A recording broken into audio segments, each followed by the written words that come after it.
দেবী রাধিকা বা রাধারানী হলেন হিন্দু পৌরাণিক ইতিহাসের এক অন্যতম প্রধান চরিত্র, যিনি ছিলেন শ্রীকৃষ্ণের সর্বপ্রিয়া। তিনি মহালক্ষ্মী রূপে সর্বত্র পূজিতা হন। তাকে নিয়ে বেশ কিছু কাহিনীও আমরা শুনেছি, কিন্তু তার মৃত্যুকে নিয়ে রয়েছে হাজারো বিতর্ক। কিভাবে রাধার মৃত্যু হয়েছিল?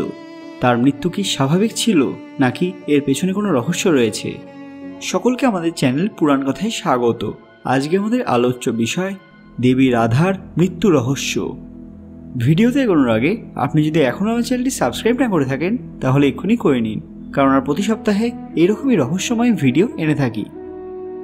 রাধা তন্ত্র অনুসারে দেবী ত্রিপুরা সুন্দরী মাতা রূপে তন্ত্রে পূজিতা হন। তিনি শ্রীকৃষ্ণের পরমেশ্বরী, তিনি আদি মহালক্ষ্মী। ব্রহ্মবৈবর্ত পুরাণ অনুযায়ী তিনি হলেন গোকুল নিবাসী বৃষভানু এবং কলাবতীর কন্যা। দেবী ভাগবত অনুসারে তার সৃষ্টি হয়েছিল ভগবান শ্রীকৃষ্ণের শরীরের বাম অংশ থেকে।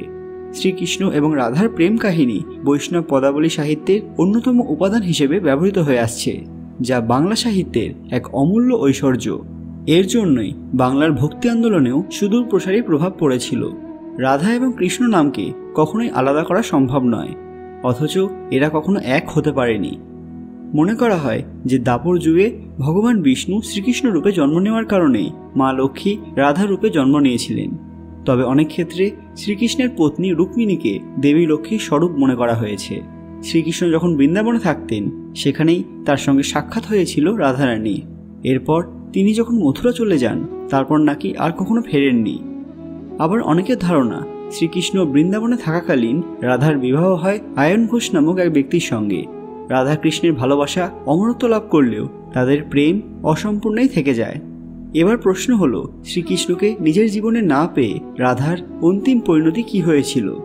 রাধার কাছ থেকে শেষবারের মতো বিদায় নেওয়ার সময় শ্রীকৃষ্ণ তার কাছে ফিরে আসার প্রতিজ্ঞা করেছিলেন, কিন্তু তিনি আর কখনোই বৃন্দাবনে ফিরে ফেরেননি তার রাধার কাছে। এরপর রাজকুমারী রুক্মিণীর সঙ্গে তার বিবাহ হয়েছিল। এছাড়াও জাম্ববতী, সত্যভামা প্রমুখরা হয়ে ওঠেন শ্রীকৃষ্ণের সহধর্মিণী। অনেক বছর পর শ্রীকৃষ্ণকে দেখতে রাধা ছদ্মবেশে দ্বারকানগরীতে গিয়েছিলেন।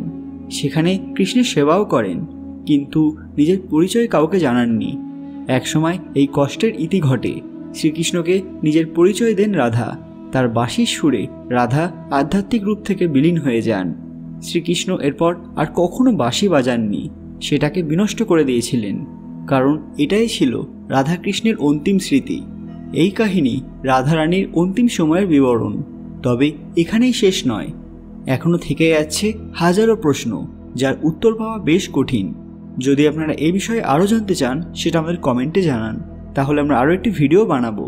আর আজকের ভিডিওটি ভালো লাগলে ভিডিওটিকে লাইক করবেন এবং অবশ্যই শেয়ার করতে ভুলবেন না। পরবর্তী ভিডিওতে আপনারা কোন পৌরাণিক কাহিনী সম্পর্কে জানতে চান, সেটা আমাদের কমেন্টে জানান। আর এরকম অজানা তথ্য পেতে পুরাণ কথা অফিসিয়াল চ্যানেলটি মনে করে সাবস্ক্রাইব করে রাখুন। দেখা হচ্ছে পরবর্তী ভিডিওতে। ধন্যবাদ।